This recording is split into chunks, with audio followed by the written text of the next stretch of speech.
विधानसभा उपचुनाव जैसे जैसे नजदीक आ रहा है, राजनीतिक तापमान बढ़ रहा है। अंता विधानसभा में हलचल मची हुई है। कांग्रेस और बीजेपी ने अब तक की सबसे तेज और तीखी बयानबाजी शुरू कर दी है। दोनों दल एक दूसरे पर आरोपों की झड़ी लगा रहे हैं और चुनावी मुद्दों को लेकर आम जनता को भी कड़ा संदेश दिया जा रहा है। लेकिन अभी मतदाता खुलकर अपनी राय नहीं रख रहा। वो दोनों दलों की रणनीति और प्रत्याशियों को बारीकी से तोल रहा है। जरा ये रिपोर्ट देखिए।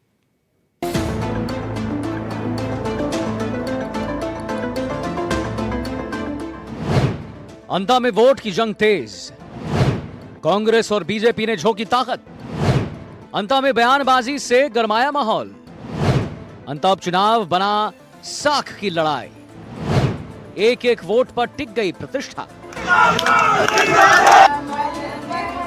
बीजेपी का आरएसएस का तो काम ही जनता को भ्रमित करना है। एक रीति नीति और एक संस्कारवान पार्टी है और एक विजन लेके काम करने वाली पार्टी है। अंता उपचुनाव की तारीख नजदीक आते ही दोनों पार्टियों ने अपने अपने उम्मीदवारों को ताकतवर बनाने की कवायद तेज कर दी है। कांग्रेस और बीजेपी के नेता जनता के बीच पहुंचकर खुद को जनता का सबसे भरोसेमंद विकल्प साबित करने की कोशिश में लगे हैं।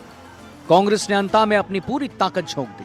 कांग्रेस ने बड़े नेताओं के साथ अब छोटे नेताओं की पूरी फौज को जिम्मेदारी सौंप दी है। पूर्व डिप्टी सीएम सचिन पायलट ने अंता, सीसवाली, मांगरोल में रोड शो किया और सरकार के कामकाज पर जोरदार हमला बोला। इस उपचुनाव में इस 2 साल की जो नाकामी रही है, जो वादा खिलाफी रही है, जो निष्क्रियता रही सरकार की, उसका भी जनता आकलन करेगी। और अंता में शुरू से ही हमेशा कांग्रेस पार्टी बहुत मजबूत रही है। इस बार भी सब नेता वहाँ प्रचार कर रहे हैं और हमारी पूरी पार्टी के तमाम कार्यकर्ता इस कोशिश में लगे हैं कि वहाँ कांग्रेस पार्टी कैसे जीत कर जाए। और उसीलिए आज मैं प्रमोद जैन भाई जी के प्रचार के लिए आज अंता आया। गोविंद सिंह डोटासरा समेत कई बड़े नेता यहां प्रचार कर रहे हैं। कांग्रेस का कहना है कि बीजेपी पिछले 2.5 सालों में अंता की विकास योजनाओं को रोकने का काम कर रही है और स्थानीय जनता के हितों की अनदेखी भी कर रही है। कांग्रेस ने चुनाव में जनता को विकास, शिक्षा और स्वास्थ्य जैसे मुद्दों पर भरोसा दिलाने का दावा किया है। पार्टी के नेता जोर देकर कह रहे हैं कि अंता की जनता अब बदलाव चाहती है। और मदन राठौड़ जी तो इतने कमजोरी की बात करके चले गए, पहले से हार स्वीकार कर ली। उन्होंने कहा अब इसको जिताओ, हम मंत्री बना देंगे। तो बनाया था ना, सुरेंद्र पाल टीटी को शपथ भी दिला दी थी, लोगों ने अग्निवीर मंत्री बना दिया। तो इसको अग्निवीर मंत्री बनाना है क्या? तब तो पहले शपथ दिलाओ मंत्री की, नहीं तो ये जीतेगा ही नहीं, तो मंत्री कहाँ से बनाओगे? मैं समझता हूँ कि ये जो कमजोर होते हैं, जिनके पास में कोई मुद्दे नहीं होते हैं, वो इस तरीके के प्रलोभन देकर के जनता को भ्रमित। और बीजेपी का आरएसएस का तो काम ही जनता को भ्रमित करना है।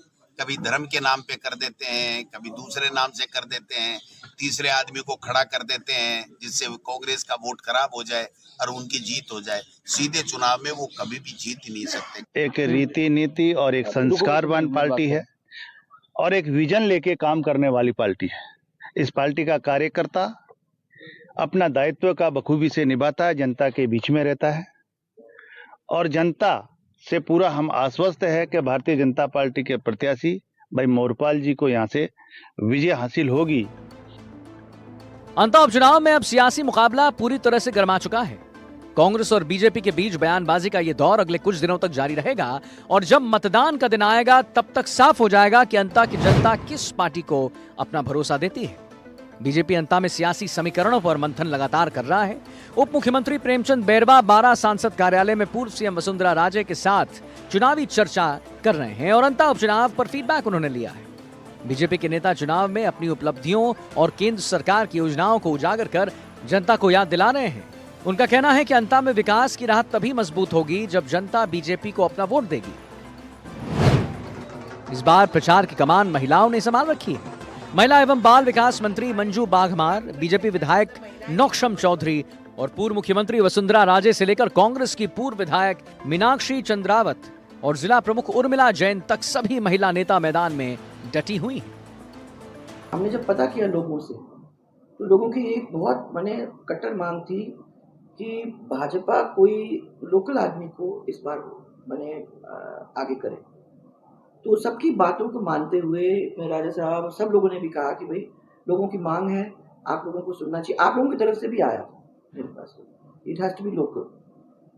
वो सबको ध्यान में रखते हुए हम लोगों ने फिर मोरपाल सुमन को उम्मीदवार बनाया और पूरी तरह से फर्स्ट टाइम ये ऐसा कैंडिडेट है जो पूरी तरह से एक्चुअली में लोकल जिसको कहते हैं वो है।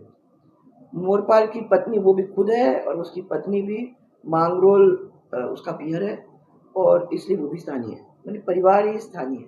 101% सीट हमारी निकल रही है, हर तरीके से पूरा विजय होंगे भैया जी। घर में पहुंचती हैं महिलाएं क्या कहती होंगी, क्योंकि आप महिला हैं? महिलाएं यूँ कहती है कि 2 साल हो गए भाभी साहब, पहले हम जो सब्जी के भी पैसे लेते ना उसमें से 10-20 रुपए हम बचा लेते थे, अगर 100 रुपए भी लिए तो।